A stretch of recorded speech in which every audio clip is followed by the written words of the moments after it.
Jangan sampai anak muda itu merasa sombong. Aku bisa sholat malam 2 jam 3 jam. Bapak kan sudah tua, paling setengah jam kan. Boleh secara waktu hanya setengah jam, tapi kualitas di hadapan Allah beda.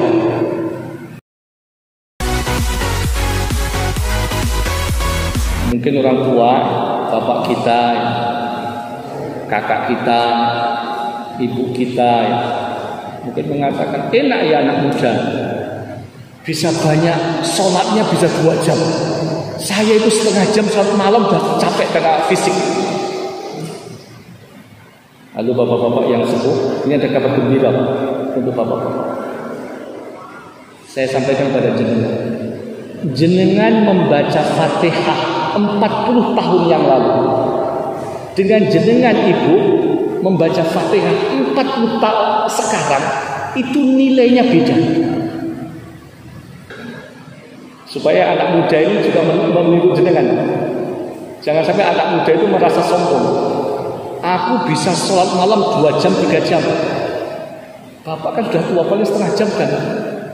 Boleh secara waktu hanya setengah jam, tapi kualitas di hadapan Allah beda. Saya masih muda, 40 tahun, 30 tahun, bisa 1 hari 5 juz. Bapak yang sudah tua 60 tahun paling setengah juz sudah berat. Beda mungkin secara kualitas, tapi kualitasnya di hadapan Allah lebih tinggi. Saya ulangi, bapak-bapak membaca Fatihah sekarang, dan Fatihah itu sudah dengan baca mulai 40 tahun yang lalu. Terus dengan baca, jenengan rindukan, jenengan pahami, kadang jenengan membaca Fatihah menangis Bapak Ibu sekalian, terus jenengan baca dan terus jenengan baca, nilainya beda dengan anak muda yang baru membaca Fatihah. Dalilnya hadis Abu Hurairah.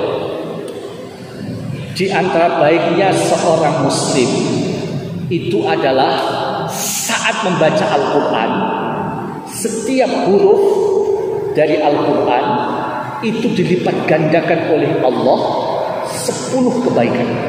Ayo kita hitung. Bismillahirrahmanirrahim. Berapa huruf? 19. Berarti 19 kali 10 berapa? 190. Ini untuk semuanya yang membaca, termasuk yang membaca pemula,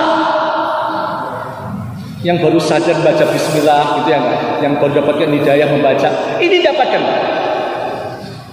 Kemudian orang yang sudah sering membaca bismillahirrahmanirrahim sampai 40 tahun terus dia membaca bismillahirrahmanirrahim, membaca Fatihah, membaca Al-Quran, mungkin secara kuantitasnya itu berkurang, tetapi secara kualitas di hadapan Allah menaik. Maka kata Syekh Muhammad bin Ali Asy-Syamkiti, kalau istiqomah terus dibaca, maka yang membaca ini akan naik derajatnya dari 10 kebaikan kelipatannya menjadi 100 kali. Lalu bapak-bapak, berarti kalau ibu-ibu sekarang membaca Fatihah, jenengan bukan derajat yang pertama, Bu. Mungkin di derajat yang kedua. Berapa, Pak? Setiap hurufnya 100 kebaikan. Bismillahirrahmanirrahim berapa kata? Berapa huruf? 19 kali 100 berapa? Berapa? 1900. Nonton ya? Itu basmalah, Pak. Ketika jenengan istiqomah terus bersama Al-Quran, Bapak Ibu sekalian, dan terus menjiwainya, merindukan Al-Quran, kadang menangis dengan Al-Quran sampai usia 60 tahun, 70 tahun, maka jenengan naik derajatnya lagi ketika membaca setiap huruf, satu hurufnya 700 kali. Kali 19 itu berapa? 10 kali 700 berapa? 7.000. 9 kali 700 6.300, berarti 13 ribuan. Setiap membaca bismillahirrahmanirrahim ada hampir 15.000 kebaikan dari Allah. Itu jenengan membaca bismillahirrahmanirrahim. Dan itu kebaikan yang dilipat gandakan oleh Allah, itu untuk orang yang istiqomah, Bu. Istiqomah itu ketika menjadi hidup terus, Pak.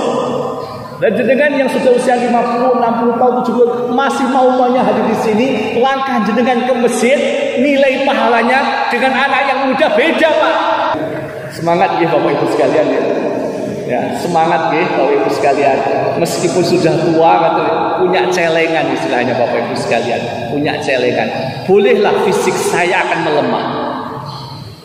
Tapi Bapak Ibu sekalian, tapi saya ingat janji Allah. Kita masuk Al-Kahfi 46. Wal baqiyatus shalihat khairun 'inda rabbika thawaban wa khairun amala. Jadi Bapak Ibu sekalian, ada sebuah pahala yang sangat tinggi, dan itu menjadi cita-cita.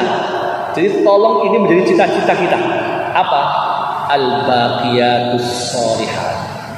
Apa itu Bapak Ibu sekalian al-baqiyatus shalihat? Sebuah amal ketika yang melakukan sudah meninggal, pahalanya terus mengalir. Itu namanya apa? Al-baqiyah as-shalihah. Maka ini penting saya sampaikan bapak-bapak dan juga adik-adik ya. Jangan sampai bapak-bapak minder gitu ya kan. Jangan sampai adik-adik itu terlalu berlebih dengan orang tuanya. Seorang anak apakah hafid Quran, seorang anak apakah dia berinfak triliunan, tetap saja dia di bawah orang tua kemudian.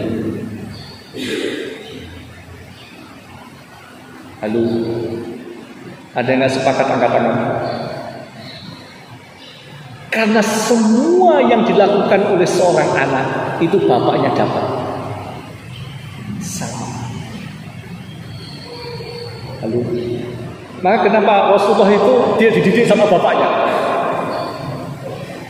Halo. Rasul tidak dididik oleh bapaknya. Rasul tidak dididik oleh ibunya. Tapi Rasulullah dididik oleh Allah Subhanahu wa taala. Maka tidak ada manusia yang bisa mengalahkan kemuliaan Rasulullah. Tidak ada manusia yang paling beriman dibanding Rasulullah. Tidak ada manusia yang infaknya lebih tinggi dibanding Rasulullah di hadapan Allah. Tidak ada. Maka manusia yang paling mulia di dunia ini siapa Pak? Para nabi. Siapa Bu? Para nabi. Siapa para nabi yang paling mulia yang disebutkan oleh Allah? Namanya 25 nabi. 25 nabi yang paling mulia siapa Bapak Ibu? Masih umum? Bukan 1, 2, 5 orang. 5 nabi. Urutan zamannya siapa? Urutan zaman. Yang pertama siapa? Nabi Nuh. Yang kedua Ibrahim. Yang ketiga? Yang ketiga urutan zaman. Siapa? Musa. Yang ketiga, yang keempat Isa. Yang kelima Nabi Muhammad. Urutan zaman. 5 nabi disebut dengan ulul azmi. Ulul azmi yang paling utama siapa? Urutannya. Pertama siapa? Nabi Muhammad. Yang kedua? Hah? Ibrahim. Yang ketiga? Yang ketiga? Musa. Yang keempat? Isa. Yang kelima? Yang kelima Nabi Nuh. Siapa? Nabi Nuh. Jadi sebenarnya gampangnya Bapak Ibu sekalian, kalau jenengan mau melihat manusia yang paling utama dari mulai diciptakannya sampai hari kiamat, Nabi Muhammad. Tidak ada Bapak Ibu yang bisa mengalahkan Nabi Muhammad apapun dan siapapun. Sampai malaikat tidak ada yang bisa mengalahkan Nabi Muhammad. Saat Isra dan Mi'raj sampai Sidratul Muntaha, Jibril berhenti. Nabi Muhammad mengatakan, wahai Jibril, ayo kita naik lagi. Apa kata Jibril? Wahai Muhammad, kalau saya paksa naik, maka saya akan terbakar. Malaikat yang paling utama itu Jibril, Pak. Itu tidak bisa membersamai Nabi Muhammad sampai menghadap Allah Subhanahu wa taala. Hanya sampai Sidratul Muntaha. Bapak dan Ibu sekalian, maka kembali Bapak Ibu sekalian, seorang ayah dan anak, selama bapak itu beriman kepada Allah, beriman kepada Allah, kemudian jenengan punya tabungan anak, ya, maka tabungan anak itu menjadi tabungan jenengan. Menjadi apa? Tabungan jenengan. Itu namanya baqiyatus sholihat. Yang kedua adalah sedekah jariyah. Jadi infak Bapak Ibu sekalian. Jadi ketika jenengan berinfak itu termasuk al-baqiyat as-sholihat.